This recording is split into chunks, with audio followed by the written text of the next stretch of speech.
en manera chilena. Así son. Por eso se dice, las reglas están hechas para romperlas.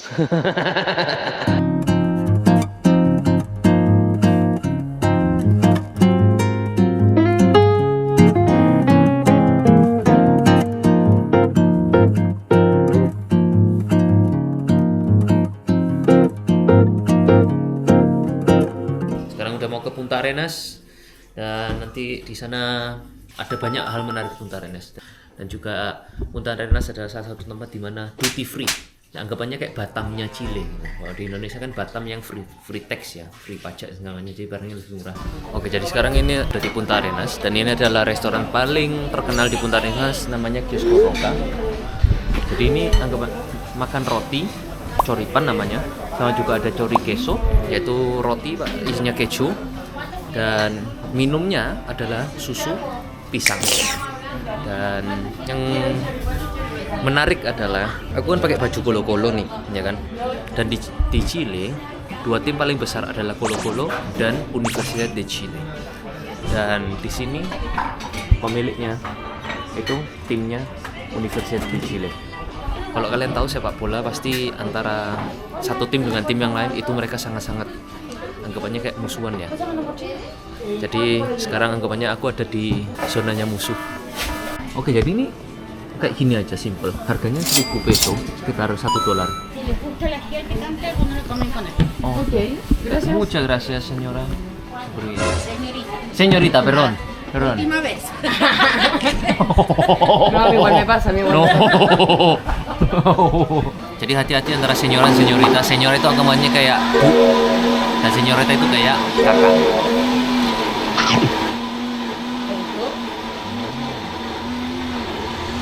Dagingnya nggak banyak, sebenarnya nggak kerasa banget dagingnya. Cuma ini paling terkenal, nggak tahu kenapa.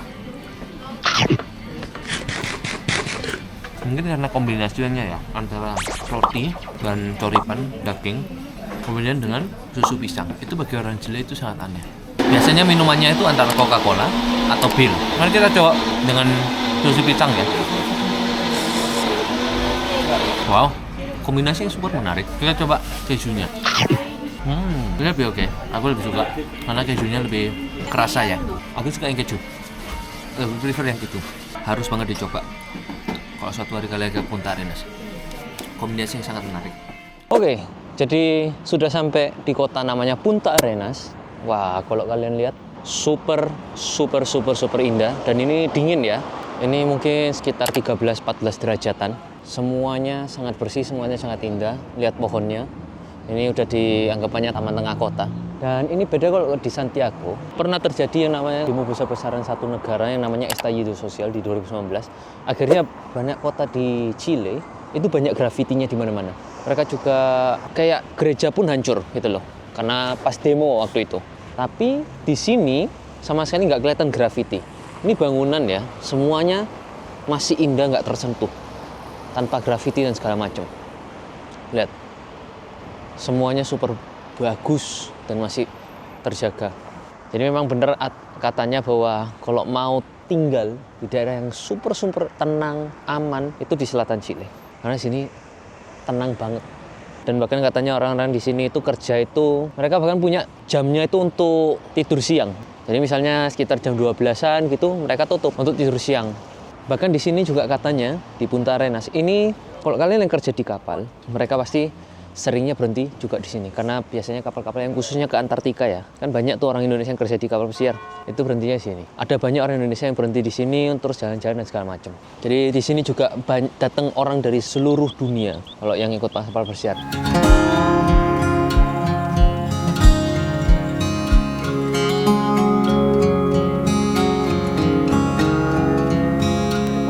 Oke, jadi kita udah sampai ke daerah duty free-nya Chile. Jadi ini semua ya, mall-mall ini.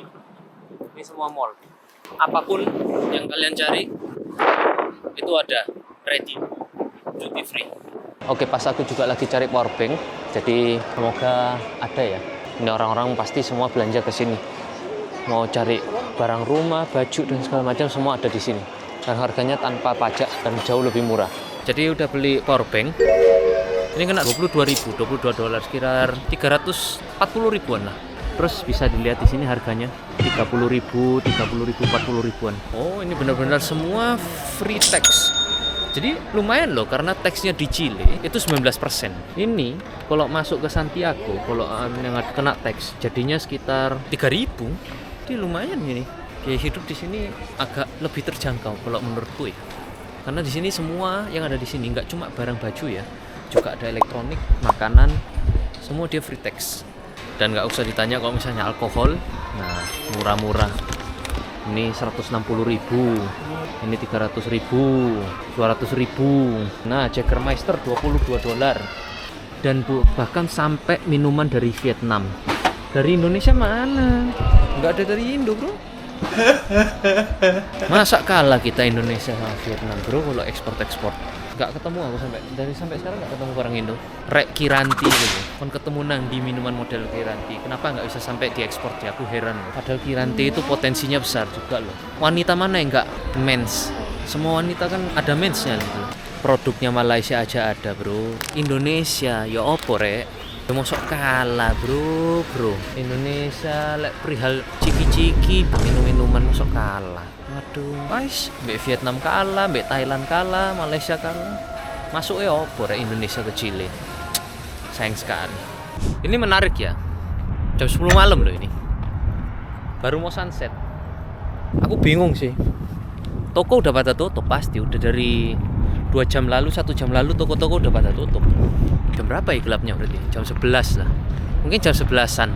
Tapi ada yang ngomong gelapnya jam 12 malam. Nanti kita lihat. Cuma ini udah jam 10 dan masih super terang. Lihat. Tapi memang katanya kalau musim panas di Chile, semakin kamu ke selatan, pagi, maksudnya jam mataharinya itu semakin panjang. Wih, ki puasa nang kene semaput kan, bro. Aku ketemu pohon kayak gini. Itu pohonnya, itu memang tumbuhnya kayak gitu. Mungkin agak keluar dikit lah kayak itu di atas ya. Cuma pohonnya itu memang kayak gini bentuknya. Anggapannya nggak perlu dirawat sampai gimana, tumbuhnya kayak gini. Nah ini kalau kecil gini, udah besar jadinya gini. Bagus loh ini. Oke, jadi si presiden sekarang Gabriel Boric, bagian dari kampanye, jadi dia naik ke atas pohonnya itu karena itu bagian dari masa kecilnya dia, karena dia dulu pas kecil suka naik ke sana dan itu jadi bagian dari kampanyenya.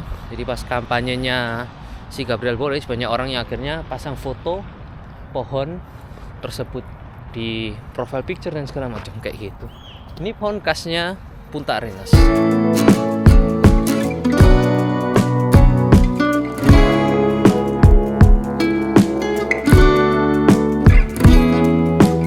Oke, jadi gimana sih caranya kalau mau hemat di Punta Arenas? Kalau mau transport itu ada namanya kolektivo kayak gini sekarang.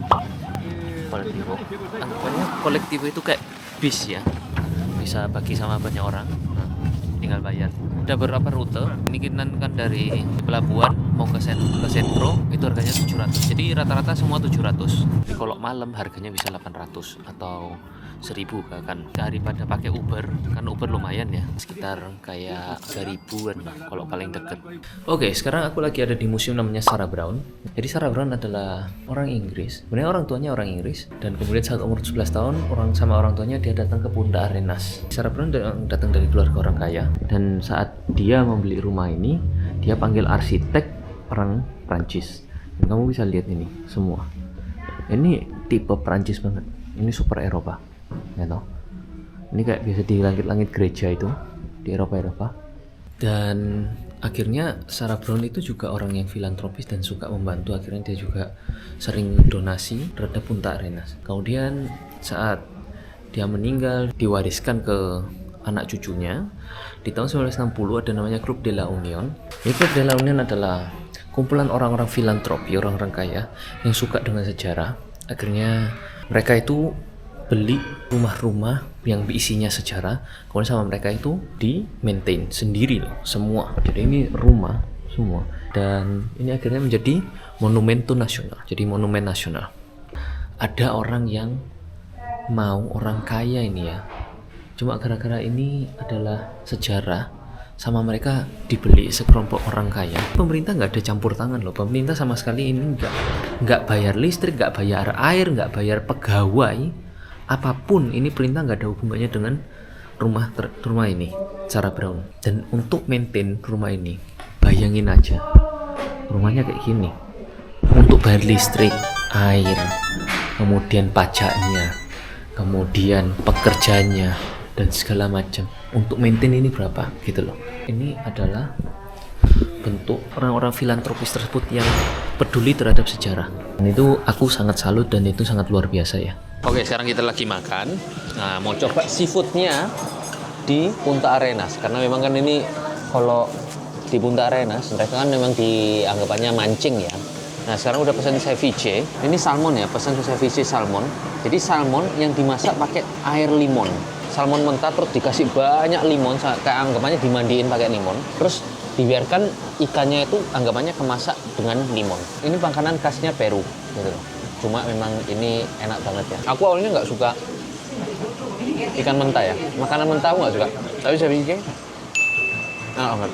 Nggak cuma lemon, dia dikasih juga bawang merah, terus tomat, limon, banyak limon gitu. Kenapa kok bisa gitu dan enak? Anggapannya limon itu sebenarnya kan panas ya. Kalau kalian taruh limon di tangan dan biarin lama, itu panas. Jadi anggapannya limon itu memasak ikannya tersebut kayak gitu. Ya memang itu khasnya kalau di Peru. Oke, ceviche. Kalau sushi aku nggak serapa suka. Kalau konsepnya sama ya. Segar banget ikannya. Bener-bener segar. Empanada, tapi isinya lobster dan keju. Ini empanada isinya, lihat lobsternya besar lagi.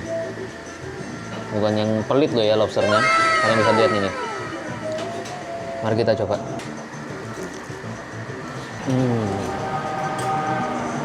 Lobsternya segar banget, fresh dan nggak amis. Kejunya juga pas meleleh kayak gini. Enak banget. Ini super enak. Kalau ke Punta Arenas harus dicoba. Ini namanya Jardín de la Patagonia. Ini dia ada semua. Ada lobster, ada cumi, ada kerang, ada udang. Ini dia lengkap. Oke. Wow. Oke, mari kita coba fresh from the oven. Kita coba pakai.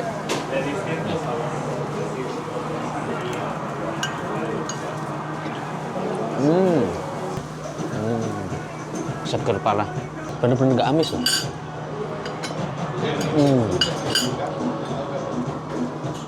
Aku nggak tahu pakai bumbu apa. Cuma ini enak banget. Bumbunya kayak bukan kecap asin, bukan apa, nggak ngerti apa. Coba bener-bener enak. Oke, ini namanya ostiones. Aku nggak tahu bahasa Inggrisnya atau Indonya apa. Scallop gitu ya mungkin. Sangat-sangat enak. Kalau di Punta Arenas memang harus nyoba lobster dan seafoodnya. Ikan-ikannya juga pasti enak banget. Oke, sekarang kita mau berkunjung ke salah satu kuburan terindah di dunia. Pas banget hari ini ada orang yang meninggal dan ini mau dikubur. Jadi memang bisa beli anggapannya tanahnya, kemudian bikin semacam rumah. Aku di Surabaya, ada yang namanya apa sih di dekatnya Sidoarjo itu? Ada yang kayak untuk di kremasi atau segala macam kayak gitu. Itu menurutku udah mewah ya. Aku kira dulu itu hotel, lagi nang kene orang meninggal dibikin tanah, bro. Nah, kalau yang ini kuburan, ini keluarga orang Kroasia ini. Itu ada benderanya dan itu ada bahasa Kroasianya. Ternyata Sarah Brown itu ada dua versi. Pertama, dia salah satu orang juga yang katanya yang membunuh orang-orang penduduk asli di Tierra del Fuego ini. Yang caranya itu agak sadis ya, anggapannya kayak kalau kamu bawa kupingnya orang Selknam nanti aku bayar sekian. Kalau kamu bawa penisnya orang Selknam nanti aku bayar kamu sekian. Nanti kalau misalnya kamu bawa dadanya wanita orang Selknam aku bayar sekian. Kayak gitu sampai nanti ada yang kepalanya dan segala macam. Tapi yang versi kedua dia orangnya baik, yaitu filantropis yang suka membantu orang. Kalau bisa dilihat di sini, kayaknya kemungkinan ini kuburannya adalah untuk kuburan orang-orang bukan orang Chile asli. Kalau dilihat dari namanya, oke, Marko Viktor Kusanovic, itu bukan nama Chile sama sekali. Jadinya ini adalah kuburan untuk orang-orang asing. Tapi tetap ada orang yang namanya kayak gitu, Torres, nama Spanyol. Ya ini Torres juga, Alfredo Navarro, dan segamanya, Alvarado. Jadi bisa dilihat bahwa orang sini juga masih ada beberapa yang menjaga ya. Ya kayak ada keluarganya atau orang tuanya yang meninggal, jadi sesekali mereka datang terus masih dirawat kuburannya dan segala macam. Bagi kalian yang mikir kalau di Amerika Selatan dan segala macam, itu orangnya udah nggak ngurusi agama, nggak ngurusi orang tua dan segala macam, ya tergantung tiap orang sih kalau aku ngomong. Jadi masih ada juga di sini orang yang mengurusi orang tuanya walaupun orang tuanya udah dikubur, tinggal sisa kuburannya aja mereka masih ngurus juga. Nggak cuma di Indonesia kalau atau orang-orang Asia, di sini juga kok. Usted de Arica. Son la extrema norte de Chile. Wow, primera vez en Segunda vez que Punta estoy Arenas. para acá. Ah. Vine en 2005. Pero Wow. vine jugando fútbol por la universidad. Hice un nacional acá en la Universidad Magallanes y ahí vine jugando yo. ¿Usted era jugador de fútbol? ¿En Sí, serio? sí. ¿En qué equipo era? No, por la universidad, para acá. Sí, jugué en Palestino también. me encanta el Palestino. ¿En serio? ¿Usted jugaba en Sí, Palestino? juvenil, chiquitito. Buena. Me encanta. Esto como para desear algo así Así, se dice, así, ¿no? Claro, cuando que piden deseos, dice que es milagroso. Y depende de la fe de cada uno. Sí. De hecho, estoy grabando. ¿Está bien para usted? Sí, no, Ya. no hay problema. ¿Cuál es su nombre? Luis Ortega, ¿y el tuyo? Sony, Ungut. Oke, jadi ini namanya Indiesito. Jadi ceritanya adalah ditemukan mayatnya si Indiesito, kemudian dalam kondisi yang sangat tragis. Kemudian akhirnya dikuburlah di sini, dan akhirnya ini menjadi simbol bagi orang-orang Punta Arenas bahwa sebagai rasa hormat karena dia adalah salah satu penduduk asli Punta Arenas adalah Indiesito ini. Dan banyak orang yang akhirnya menjadikan ini semacam kayak mau sesuatu, berdoa dan segala macam. Mereka berdoa ke Indiesito ini karena kalau bisa dilihat orang banyak taruh plat ditempel di sana untuk minta tolong. Mungkin nggak sampai semacam Tuhan, kayak harapan mereka mau minta sesuatu, mereka minta ke Indiesito ini. Dan orang-orang di Punta Arenas ini mereka hormat. Jadi ini kalau misalnya mau meminta sesuatu, anggapannya mengharapkan sesuatu, mereka datang ke Indiesito dan mereka hormat. Dan caranya adalah mereka sentuh kaki. Ada yang sentuh kaki, ada yang sentuh tangan, ada yang sentuh lututnya, dan bisa dilihat itu warna kaki, lutut dan tangannya itu beda. Warnanya kan agak emas ya, karena orang-orang sentuh. Coba kita mengharapkan sesuatu, berdoa lah anggapannya.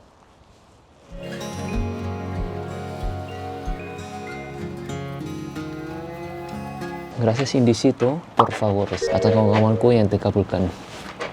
Wilson. Wow. Oke, ini jadi bisa dilihat adalah kuburan yang paling mewah dan paling besar. Yaitu adalah Familia Brown, yaitu si pemilik kuburan ini, Sarah Brown. Dia dikubur di sini. Kalau bisa dilihat arsitekturnya, kayak model masjid itu atasnya. Tapi kemudian di atasnya pucuknya ada salibnya. Dan ini pintu cuma dibuka satu kali dalam satu tahun, yaitu 1 November. Setelah itu nggak dibuka lagi. Jadi bagi orang yang mau belajar tentang sejarah dan segala macam itu dibuka 1 November, tapi setelah itu tidak dibuka lagi. Salah satu yang membangun Punta Arenas itu dikubur di sini. Jadi kalau kalian ke Punta Arenas suatu hari nanti dan dengar ada orang yang namamu siapa, yang belakangnya Brown, wah, nah, sing cekel Punta Arenas lho.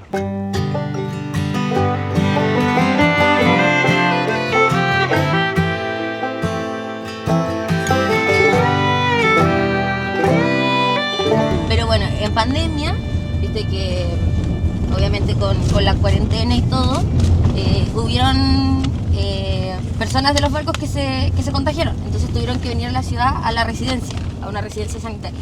Y hace un tiempo dos indonesios que estaban ahí en la residencia violaron a una TENS que los estaba cuidando.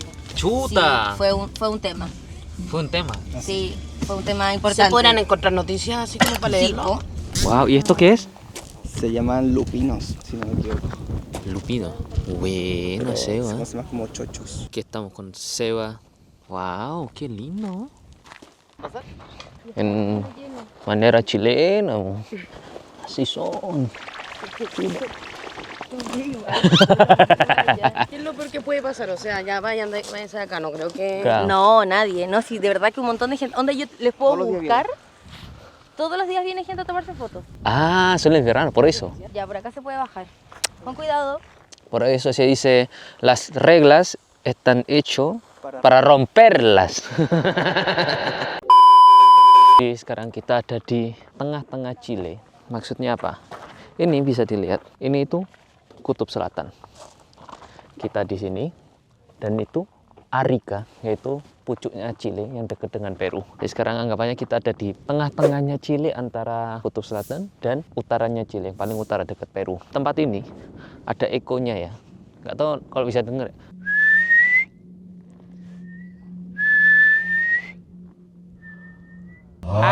Oke, jadi sekarang ini aku udah di tempat yang namanya Fuerte Bulnes. Kalau kalian lihat, ini semua ini rumahnya dari kayu. Terus ini ada cannonnya dan segala macam.